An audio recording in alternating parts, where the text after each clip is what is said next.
Hello all, I'm Suzanne Benke. I'm the editor of the Business Record, and I'm happy to have our panelists here. Thanks for coming today. I get the privilege of asking the first question, and I'm going to make it be wide open here.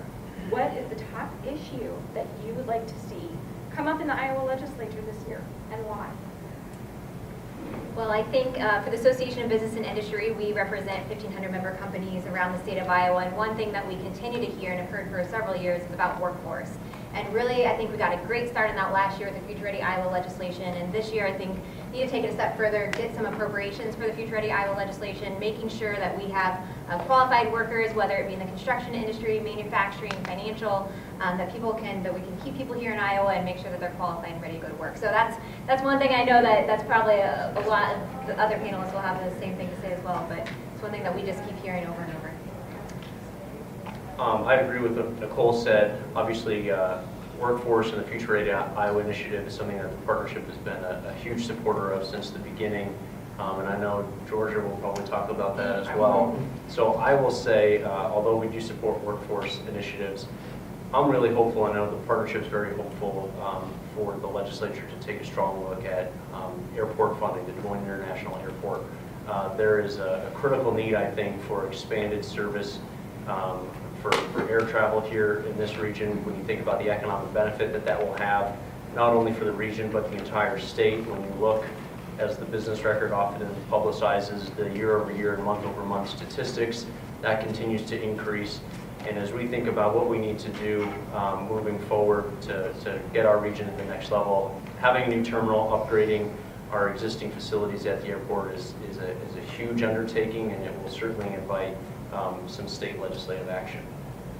So like Nicole, I represent 23 of our larger companies in the state of Iowa, and obviously we also hear about workforce as a concern. For those who don't necessarily know what the Future Ready Iowa Initiative is, what it is it's a statewide strategy to help train Iowans. And there is a goal that 70% of Iowans have some form of credentialing or education by the year 2025. And it's a strategy that everybody can find a way to plug into and work on so that collectively as a state, we can try to accomplish some of our goals in workforce. Two programs in particular, the Last Dollar Scholarship Program passed last year, and that's for students that are going into high demand careers, and it allows them an opportunity to get a scholarship to go into those careers. And then the other one is the Employer Innovation Fund. So the Employer Innovation Fund would allow for communities that come together, they look at what their workforce needs are, what are some of the barriers to getting people employed or moving them into high demand jobs. That's a pool of funds that can be matched by the state through that Employer Innovation Fund. So we'd like to see both the Last Dollar Scholarship and the Employer Innovation Fund funded during the next legislative session.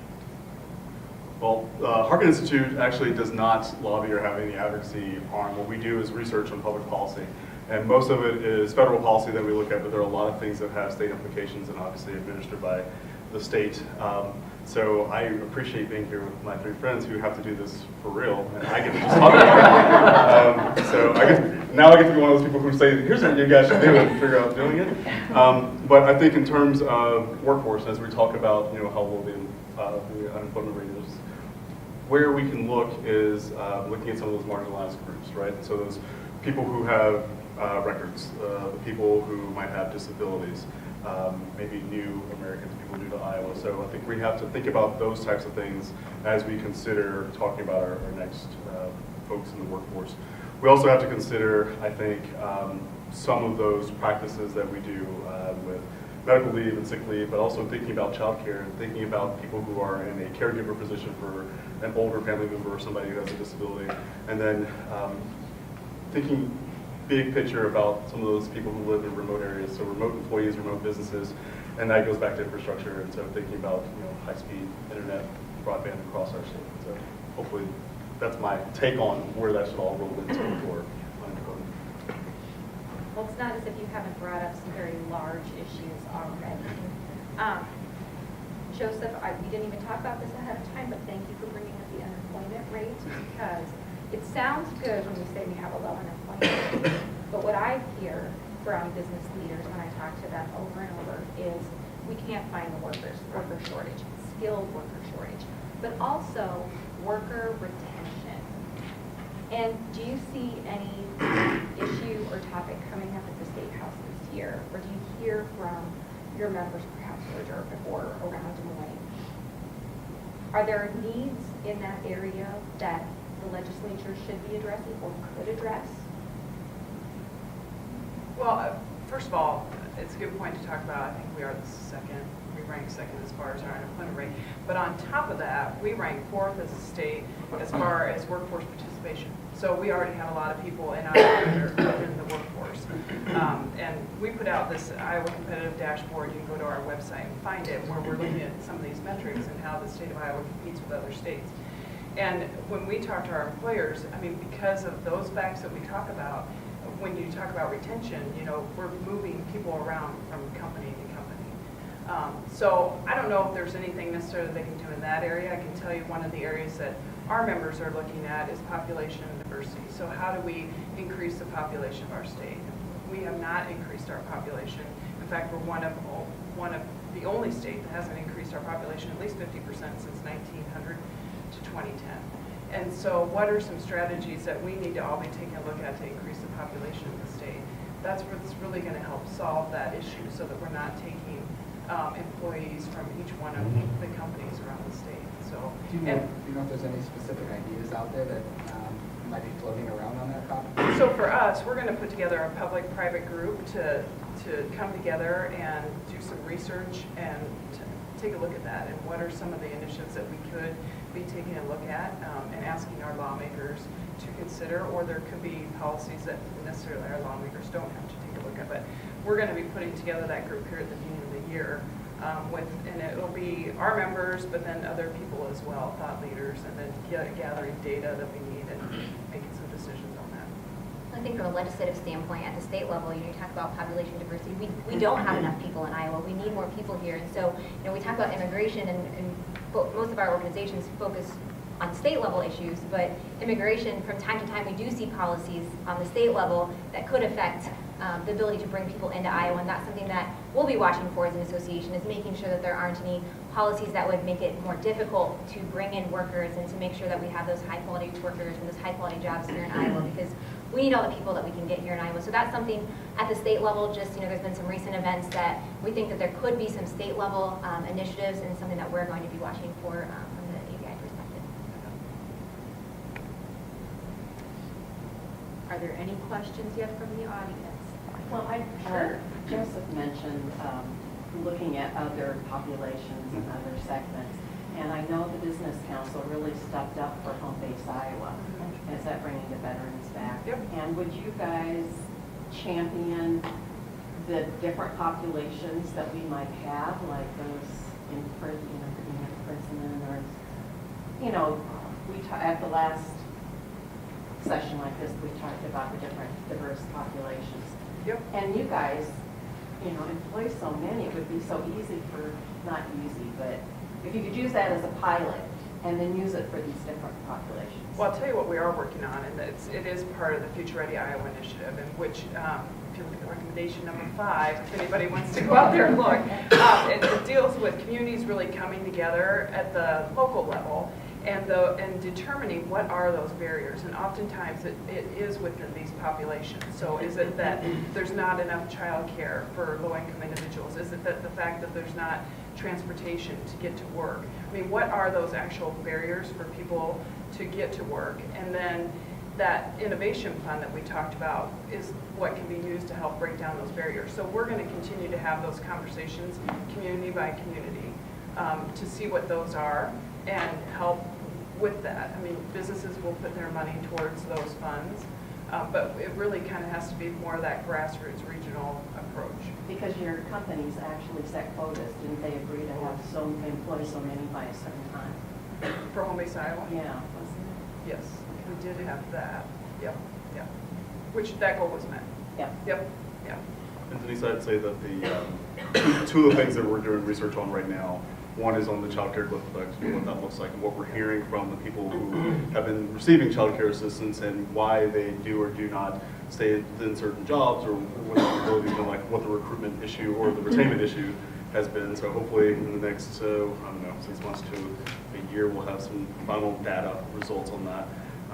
which I think will be really helpful. Yeah. Can you talk a little bit about the childcare clip and? Sure. Well, Georgia knows it better than I do. Go but ahead, I'll fill in. It's essentially the anecdotal thing that you hear about people who can't take a raise or can't take extra cash because when they get to a certain income level, they lose childcare assistance. So you might end up with an extra $250 a year, but you lose several $1,000s in childcare assistance through this program. And so, I mean, that's the short snippet of what happens. And so it becomes a question of, if you want to stay in the workforce, then you have to kind of artificially keep your wage down because you need to be able to afford childcare. And you can't really take those promotions or take those raises because once you get to a certain point, then the equilibrium is not there, and you've lost too much money now, and you can't afford childcare. And so it makes it really difficult. So it's called a cliff effect because you get to a certain point, and then you fall off, you drop. And so we're hoping that the information that we have and the data that we're working on with our partners, we can get some good results and make some recommendations for all 50 states as they use the child care assistance program from the federal government. The second part, I'm sorry. Well, I was just going to say, in the recommendations is that there are federal dollars that came down last year to help with this, and there'll be federal dollars again this year.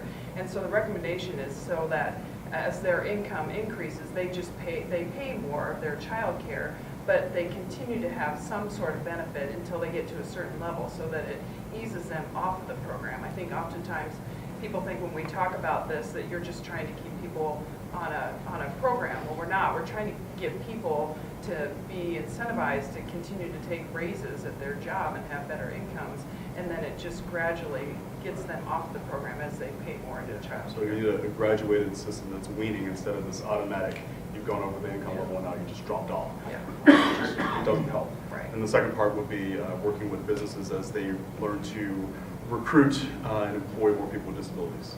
And I think we've seen that a lot with some of our partners, with some of our national partners, so SAP and Microsoft, as they've been working on going from autism spectrum to the whole range of disability and making those accommodations for people in their workforce. And so been able to work at pushing that. And that's one of our goals is to double the rate of employment for people with disabilities around the world in the next 10 years. So that's one of the things we've been working on. These are good examples, I think, of demonstrating a really direct problem that we're currently facing in the workforce that, on the surface seems, gosh, we should just be able to fix it like that. But what these two just really did a great job talking about is how complex and how intense these issues are, and how much thought needs to go into it to make sure that you, number one, don't make the problem any worse, but number two, actually provide a plane for success for these individuals to come off programs or to get them the assistance because they're doing everything else right. And I do want to say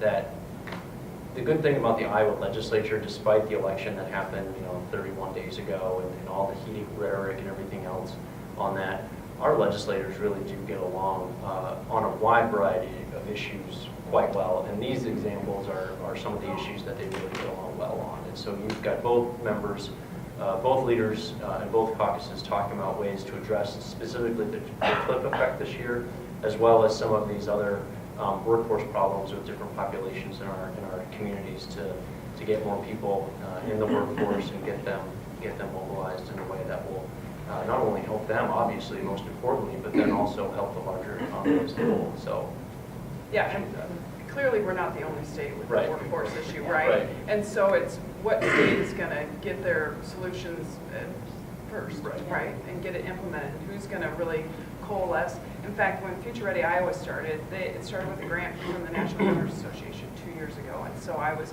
part of that group that went out and met with the National Governors Association. And there were other states there. Part of it is you got to learn from other states sort of what they were doing and the best practices and what didn't work for them.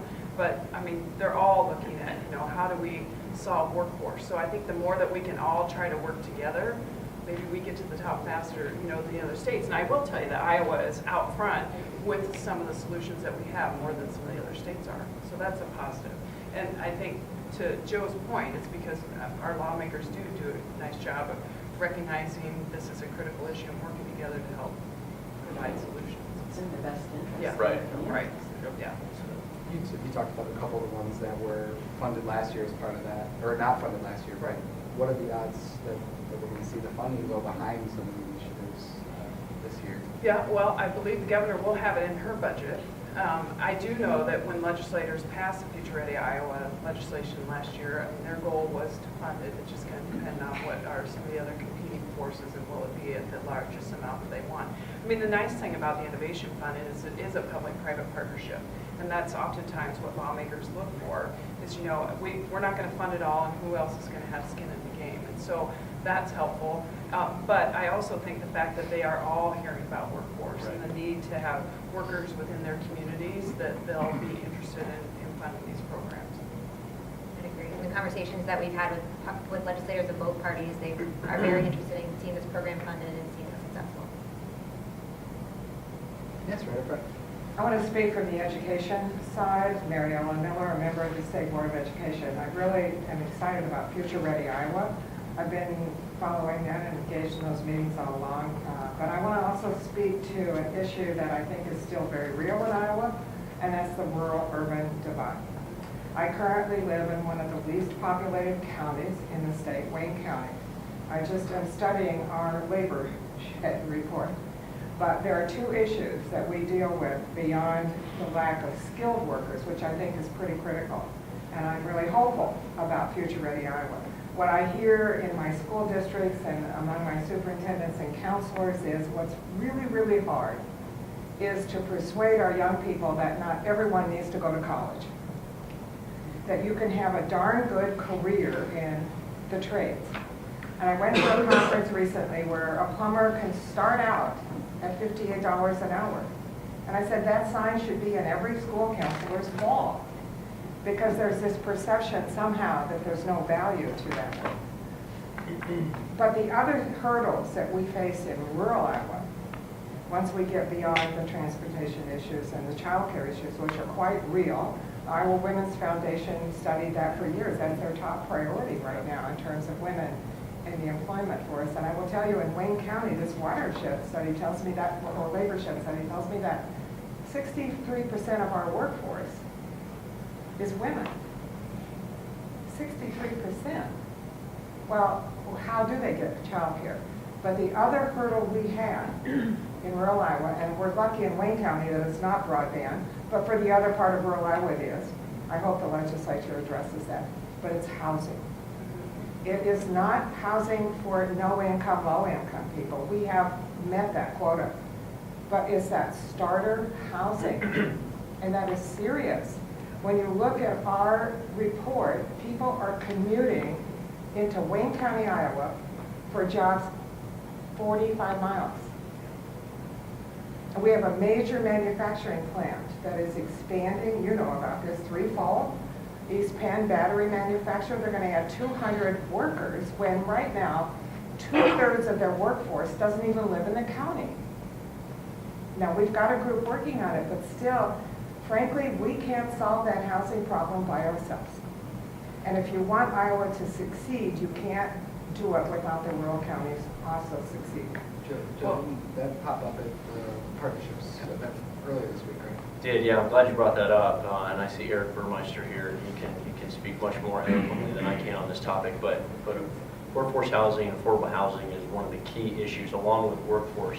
We've all heard of workforce challenges in our communities at all corners of the state for a number of years, but housing is one of these ones that has started to really bubble up for the reasons that you just talked about. And so the partnership included in there what we call our featured priorities this year, workforce and affordable housing programs. And so specifically, we would like to partner with the state to increase the workforce housing tax credit from $20 million to $30 million. I know that the IEDA, Debbie Durham, is hopefully will be pursuing that as well. That's a good start, but there's a number of things that we could be doing here. And the Polk County Housing Trust, I know that's obviously a urban part of the state, but they're a great model for other programs that hopefully could be replicated statewide. But this is a key issue, I think, that will really center in on a lot of the difficulties throughout the entire region, not just the state. But yeah. And like the partnership, ABI also has that as one of our priorities, and we're hearing it too, not just in Des Moines area, but in rural areas. How not just, like you said, affordable housing, but adequate housing. And I mean, we talked about the child care cliff and those income levels, and that's part of the struggle too with housing and having adequate housing in some of those rural areas. You also have homes that have been lived in or maybe not lived in for a few years, and how can you rehab those homes, and how can you do infield development?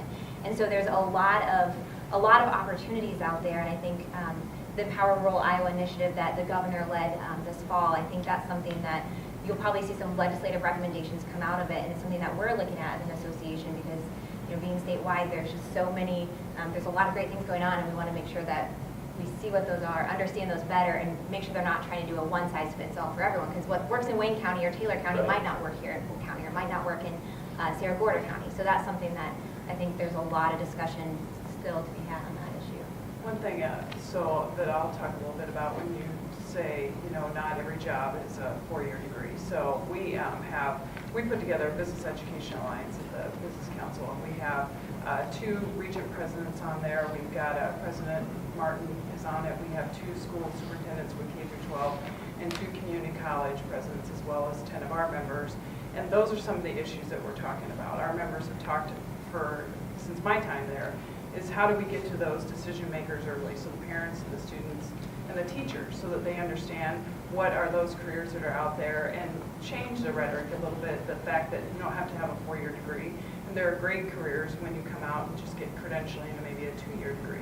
And so, in fact, we had a working group this week where we are talking specifically about that. So what is the best way for us to get into K through 12 education and really start that communication, so that students have a better connection to that, and also could have some hands-on experience with these different careers as well, so to continue to get their interest and hopefully keep them in Iowa. Well, and I agree with you on one thing. I think our biggest asset in the state of Iowa right now in terms of workforce is community colleges.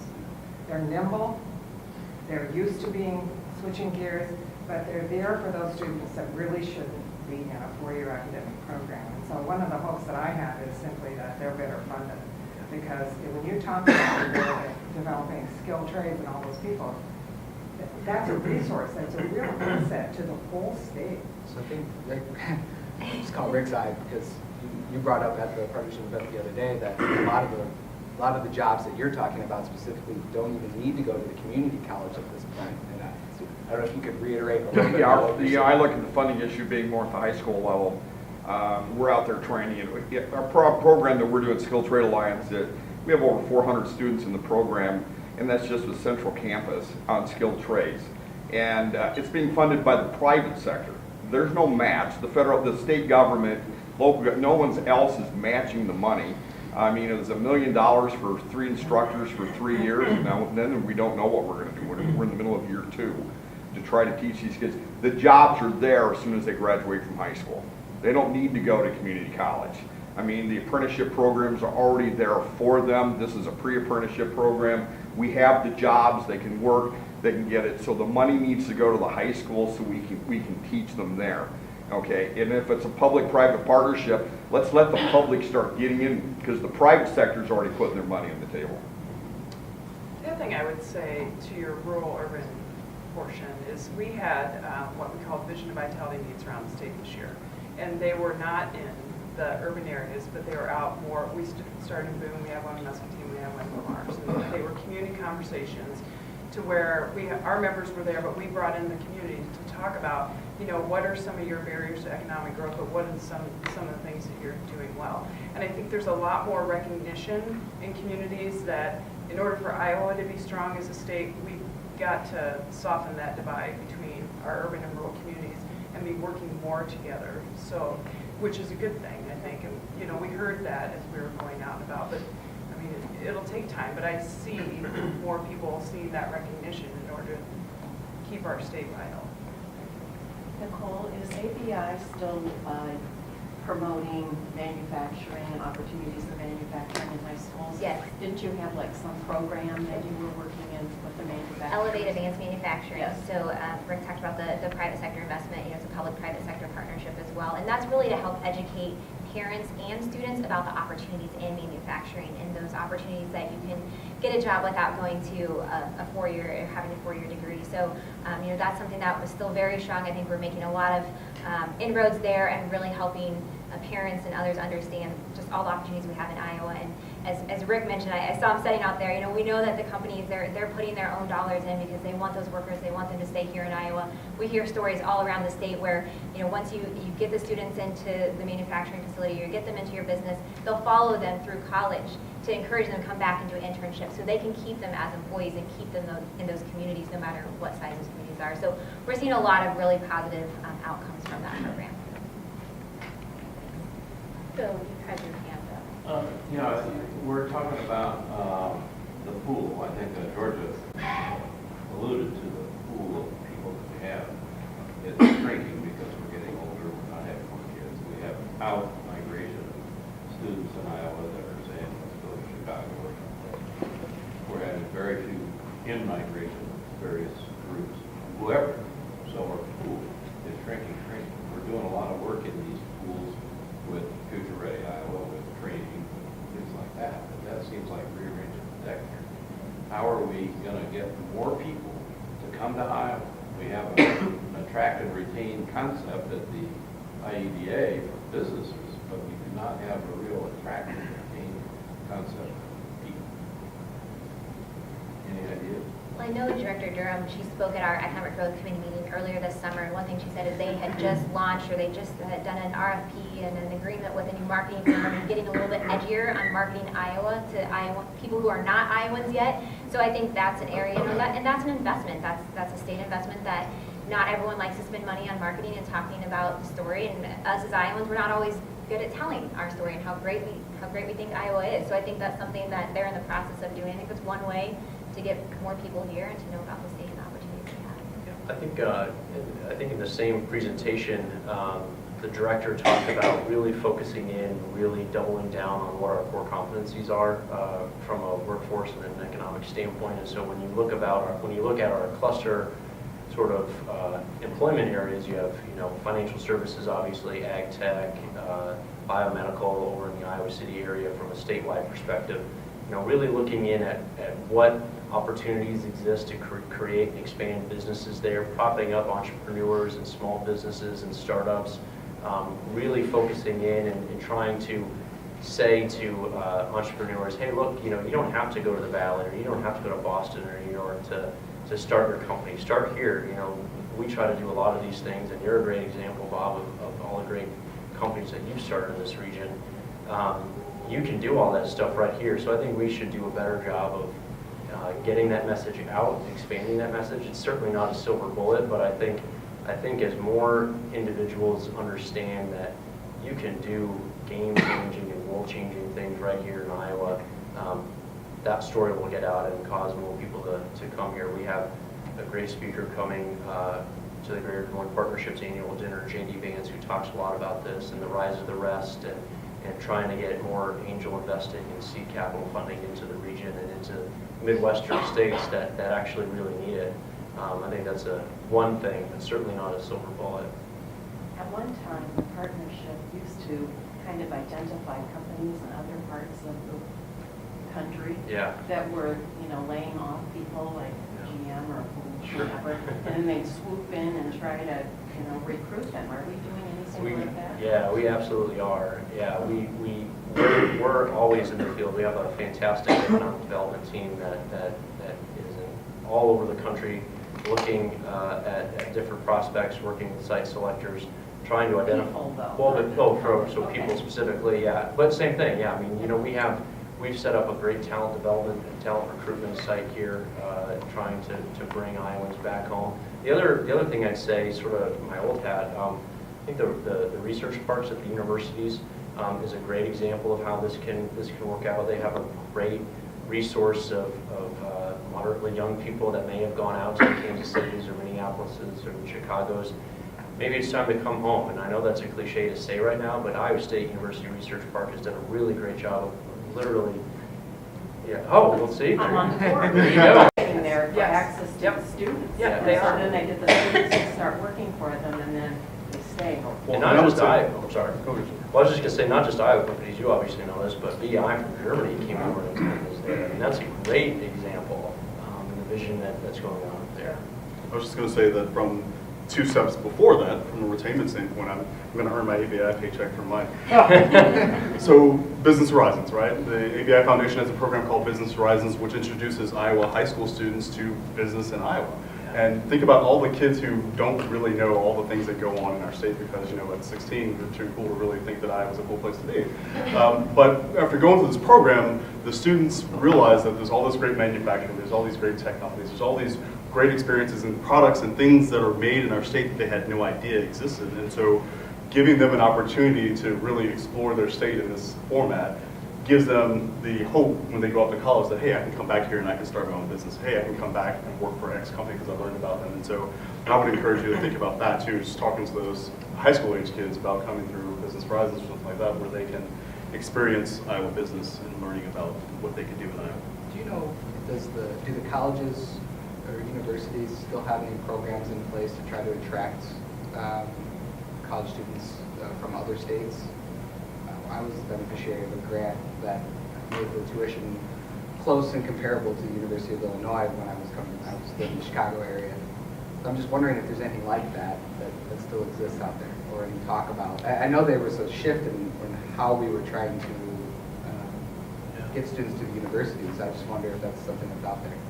Yeah, that still exists. Yeah, I mean, and certainly that's another way that we can sort of have a net import of students coming into the state. And financial aid is obviously a determining factor in a lot of that, but also it's just we have great universities in this state, and it's not just limited to the 3 public institutions, the private colleges, community colleges. We have a legacy in this state of having exceptional higher education opportunities, and that's something that we should be proud of and continue to invest in. So I get surprised because I want to ask a question about housing, but just to follow up on some of the talent retention. So I agree, and the research park is a good example. If you take a look at a lot of the national data, the national statistics, right now you'll see at least what's actually happening on the ground is that many of the really high-paying jobs and the large companies are clustering around these mega cities, and that whether it's New York or San Francisco or the Silicon Valley, other places that they have this synergy with other like-minded people, and that seems to be a decision on where folks are going. And I hear talk about how we recreate that here in Iowa. But I'm also concerned about a statistic that I heard the other day from United Way, which is that 40% of the population growth in the central Iowa area over the last 5 years have been immigrants. And those aren't folks that are coming to Iowa for 6-figure jobs. Many of them are coming to learn English and coming to get themselves established, and eventually will. But what are we doing in some of our other areas? You could talk about affordable housing. You can talk about basic skills training, that sort of thing, that is going to keep that population coming. Great question. Sometimes the best questions don't have a good answer. So I could try to take a stab at this. So I think, and Nicole had mentioned this earlier. You know, we do a lot of work federally too with immigration. So we think at the partnership that bringing in the next generation of immigrants to the state is a good thing. We think that will help the workforce situation here. That will help the economy, and it will help create jobs across the entire spectrum of the workforce. At the partnership, we are really trying to focus in on identifying those immigrants who are here and then trying to place them in a job that's right for them. So they may have an advanced degree in their home country that those licensure requirements may not match up here in the States through our regulatory situation. So how can we work with them in a way that makes sense so that they can actually apply their skills directly right away when they're here, so it doesn't take, so we can speed that transition period up dramatically, because then that just gives them a head start on everything else. So we're working a lot right now on that very subject. We have actually a dedicated staff person doing a lot of that, doing that one-on-one mentoring. It's a start, certainly a lot more work to do, but but it's something that I think the larger community needs to be more aware of. Yeah, I just don't want to see that potential be lost. Absolutely, it's a Not- great potential, yeah. Yeah, I mean, and not just immediately. This is potential that has to be developed over time. And a lot of times we tend to focus on how can we make those immediate wins? How can we get, a whole bunch of six-figure jobs and six-figure people to move, to Iowa? Well, we're not one of those magnet cities that Richard Florida talks about. We are Iowa, and we may have to approach this a little bit differently, which is we may have to welcome those large number of immigrants who may take a generation to develop into the kind of workforce that Iowa is looking for. But we need to make that investment. We need to figure out what kind of programs speak to those folks as well, because they are that long range. I've seen it in action in a couple places in Iowa. I was in Riceville earlier this fall, and there's a company up there, a manufacturing company, that needed workers, and they couldn't find anyone. So they brought in several workers from Puerto Rico. They flew down as a company to Puerto Rico, brought in several workers from Puerto Rico, and also several workers from Southern California. They had to stay in Charles City because there was nowhere to stay in Riceville. And the company bused them every day, paid for their housing, gave them the basic skills that they need to know. Clearly there was a language barrier for those from Puerto Rico and those who were working in the Riceville plant. And several of them stayed, and several people from California also stayed because where they were from in California is a very dangerous city.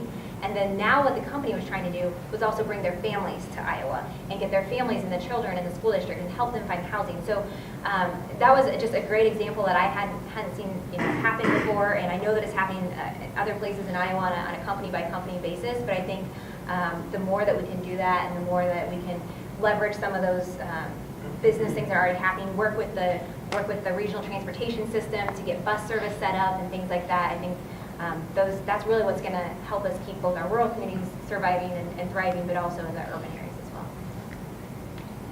Well, I might mention on housing, you mentioned, trying to hit the legislature up with workforce housing tax credits. I mean, you need to think a lot bigger than that, because the problem is much larger than $10 million. You're already funded out 2 years. Okay, we're working with a business in rural Iowa that came and said, will you come and build housing for us? I don't want to make any money, I just want to break even. He has a gap. The only way the gap's going to be filled is through workforce housing tax credits. The cities don't have any money, the counties don't have any money in rural Iowa. That's the only way to fill the gap.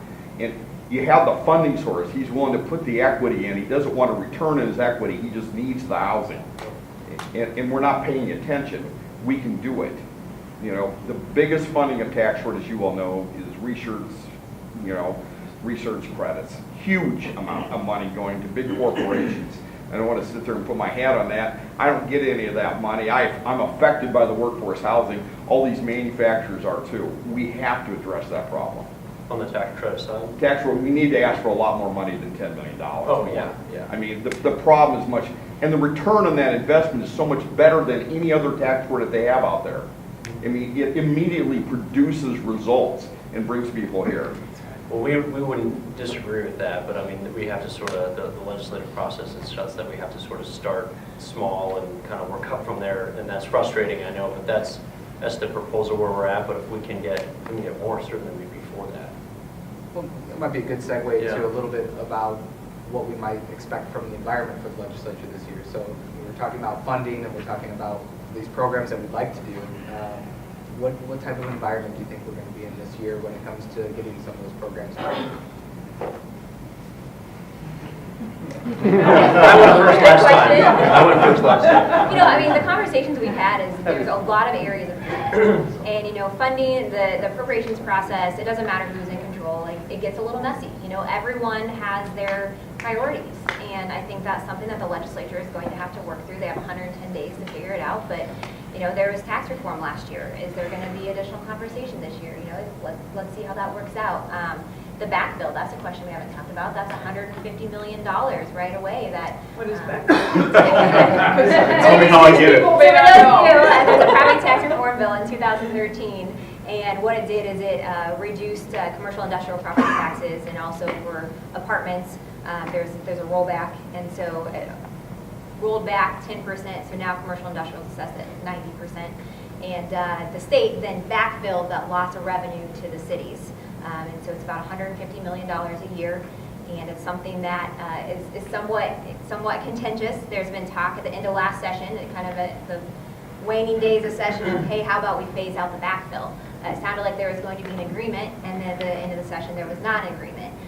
It's something that I think some organizations are looking at. ABI adopted a policy this year to look at phasing out the backfill, because we saw the backfill as a shift. You took it off of the property taxpayer, but you put it on the general fund to make up that $150 million. So I think that could be a point of contention this session. If we want to talk about an issue that might get a little controversial, I do think that will be talked about this year as well. I think this isn't really a business issue, but I do think Medicaid is going to be an issue that gets talked about, and that is a huge appropriation issue. And so I think that's something to be watching for as well. So I'll start with that. Yeah, I think the fact that, well, I mean, I think, from a level set standpoint, we had a huge election, but in Iowa, nothing changed. The Republicans still control the legislature, both branches, and obviously the governor's mansion. Not a value statement, just stating a reality, to be clear. But I think that gives us an opportunity to sort of talk about what have they done in the past and where are they going in the future. And there's already talk again about what changes need to be done on that huge tax reform bill that they passed last year. There's a number of fixes that probably need to occur. There's an example here in town, actually, of a blood center, getting them reclassified as a nonprofit manufacturer so that they don't get harmed by the tax law, the new tax law. I think that's sort of an unintended consequence of a giant bill that's massively complex, and there are a whole host of those. But when you start to open up the tax code again to fix some legitimate problems, then everybody else views that as an opportunity to do other things. And so I think tax reform 2.0, if you will, might be something that they look at, maybe even on the property tax side, as Nicole mentioned. But to see where things go, I think revenues are trending in the right direction. That will hopefully free their budget up a little bit more to fund some of the initiatives that we've talked about so far today. But I expect it to be like every session. It would be really slow at times and really fast at other times. Mm-hmm. Well, I talked to my good friend Scott Recker today. Scott and I have these dialogues since we get to work together on campus now, and neither one of us has to deal with the legislature. But I think that there's a general hope from all of us who are outsiders looking in that there's a level of stability and positive discourse, and we're going to keep our fingers crossed that occurs for this legislative session. We try to assume good intents or good intentions on everyone's part. So hoping that our elected officials will do the same thing. There's something we call the Bulldog Way on campus, which is the student athletes have something that they sign, and one of the lines in that, it says that I expect the best from and desire the best for my colleagues or from others that I work with. So hopefully that will get to the legislature to do the same. I'm not going to put on my city council hat and talk about backfill. We can talk a lot about city council stuff. We'll save that for another day, That's right. right? That's why we're sitting here. Yes, separating us. One thing I would say, though, this is my 20th legislative session, and I started when I was 15. And most of the time, they are civil. Yep. And I know you weren't saying that they weren't. But I think, how elections go, and you hear of everything that's happening at the national level. And I think oftentimes people think that our lawmakers at the state level act the same way. And I always try to explain to people, think of your neighbor.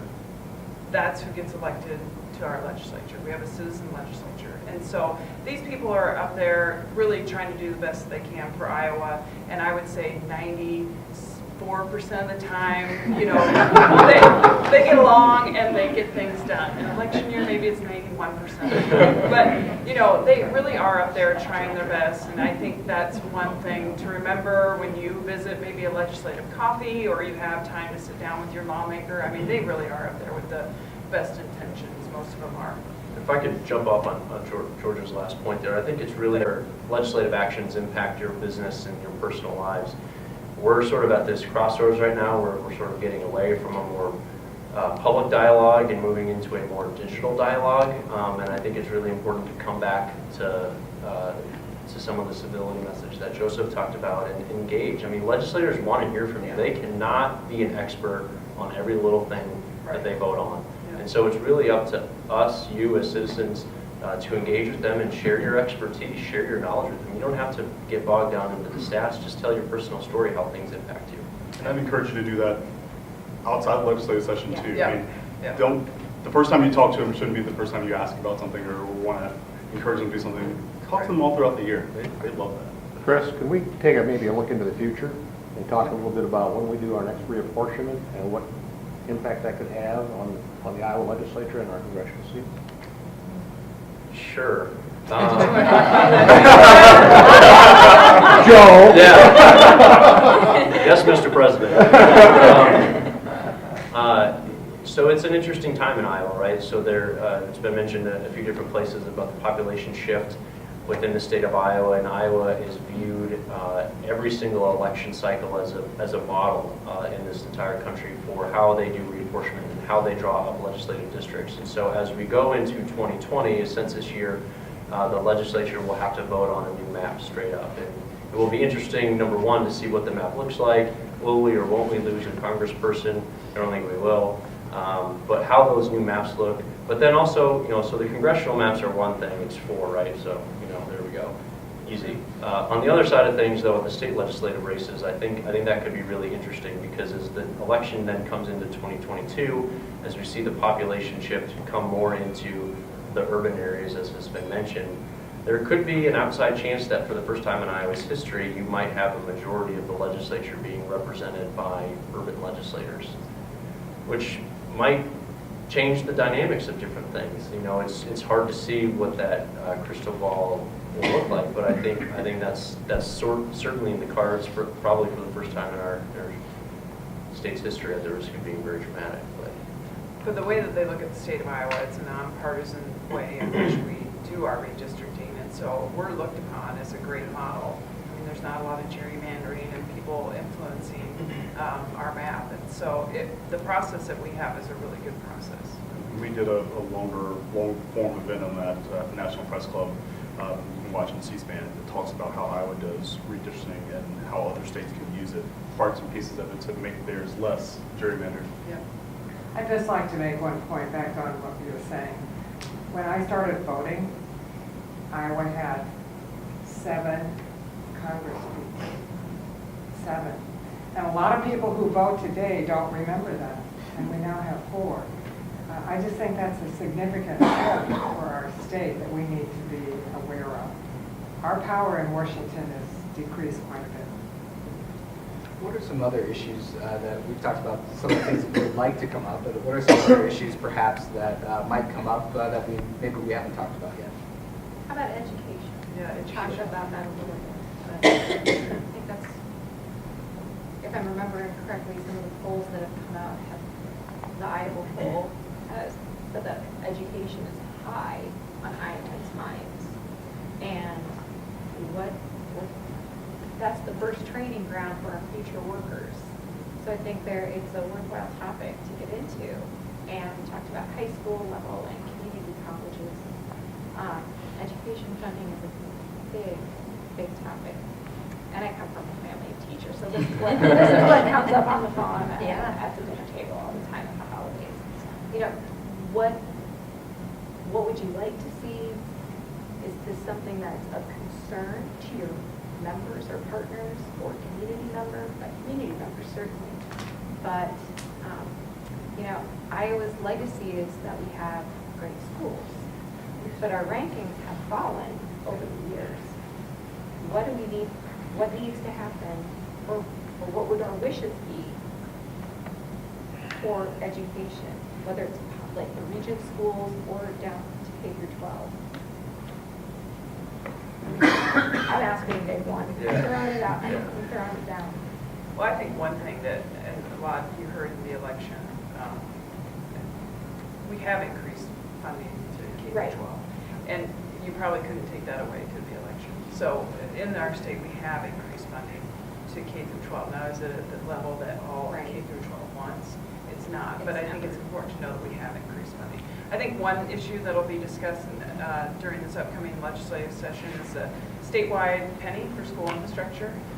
There are some that would like to see that that sunset gets pushed out so that they continue to have more school infrastructure around the state and do some bonding against that statewide penny. So it was something that passed the House last year. It got over to the Senate, and the Senate decided not to bring it up at the last minute. So I think there'll continue to be some conversations around there, and then also how those dollars are used at the end of the day. I think some groups have talked about the fact of, can we have more career and technical education training around the state? And can some of those dollars be used to build regional CTE centers so that people like Rick doesn't have to go build out central campus in order to have teach kids in construction? And so that is one of the issues that I think is going to be discussed on the school side.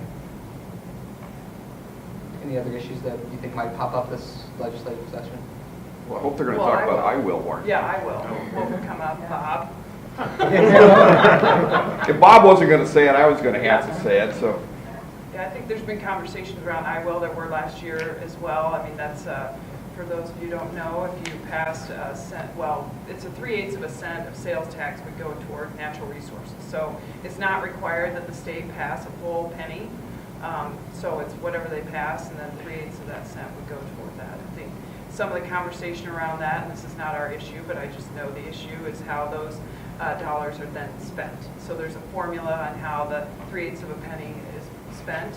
And so I think you still have some differing of opinion of how that might be divided up, which would be probably one of your issues when or if it's passed. From the partnership's perspective, obviously, we've been a member of the I Will Coalition for many, many years, and we're strong supporters of that, continuing into this session.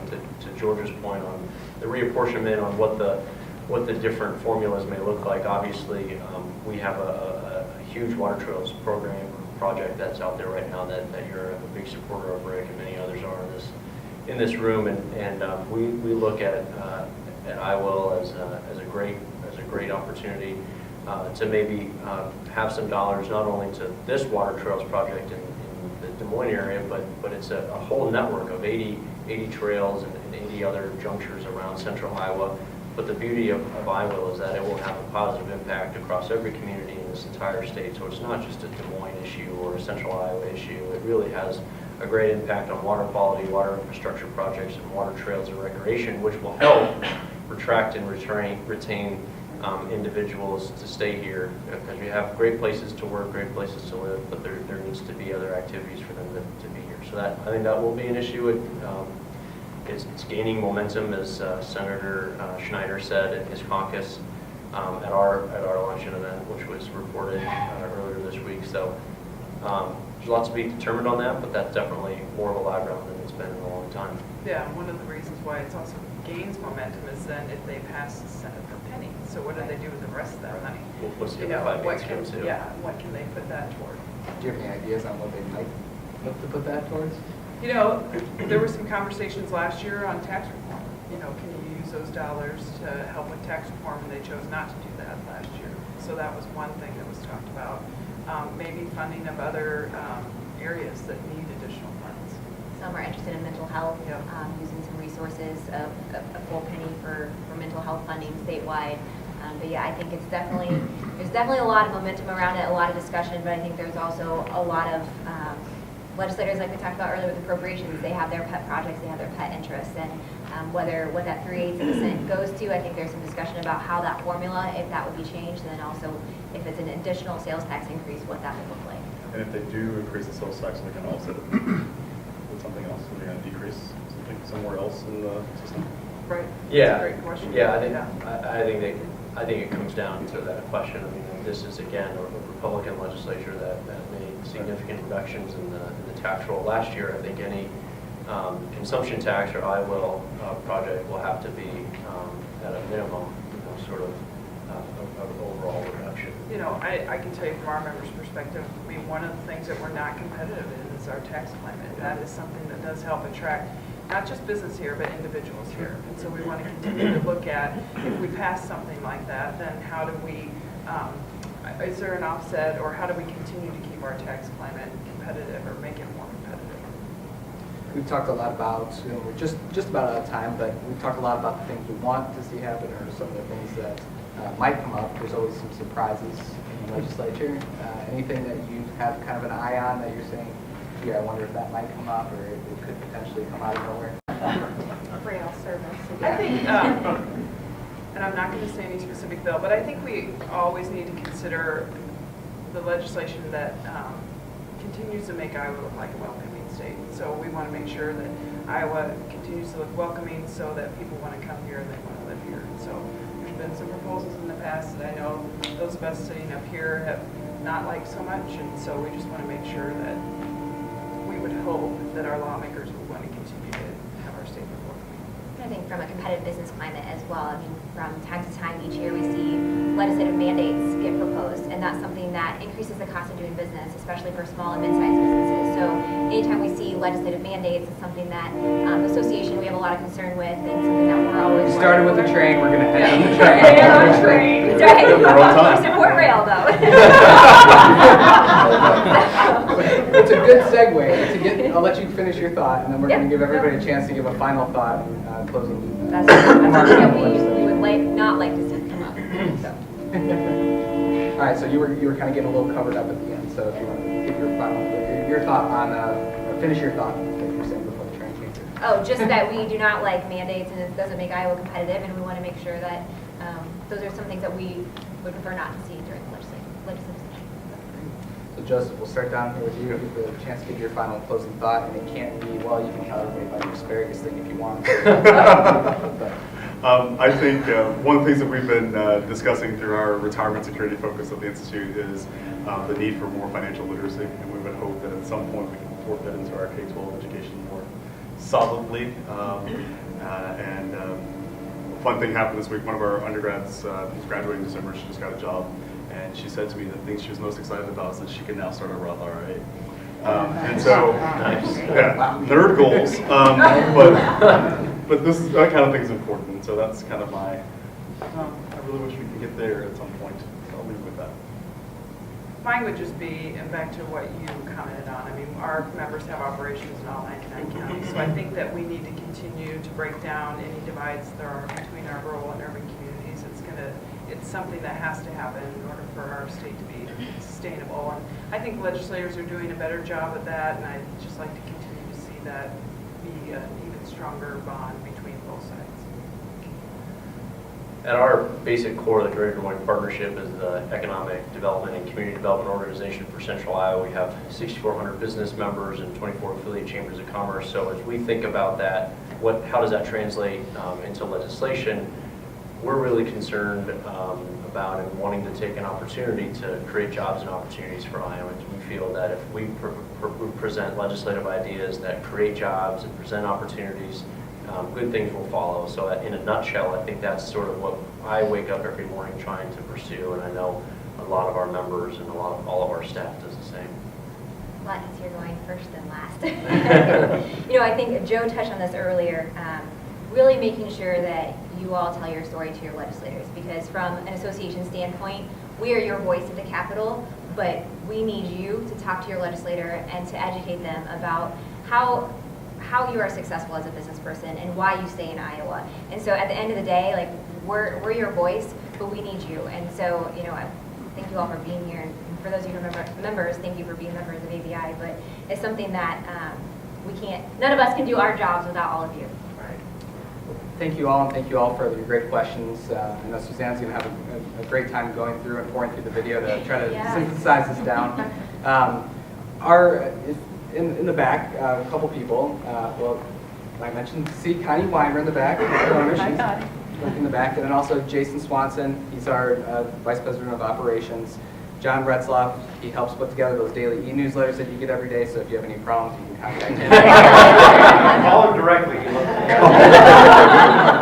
Riley's brand new to our team and helping on our design team. Kate Hayden is our innovation reporter.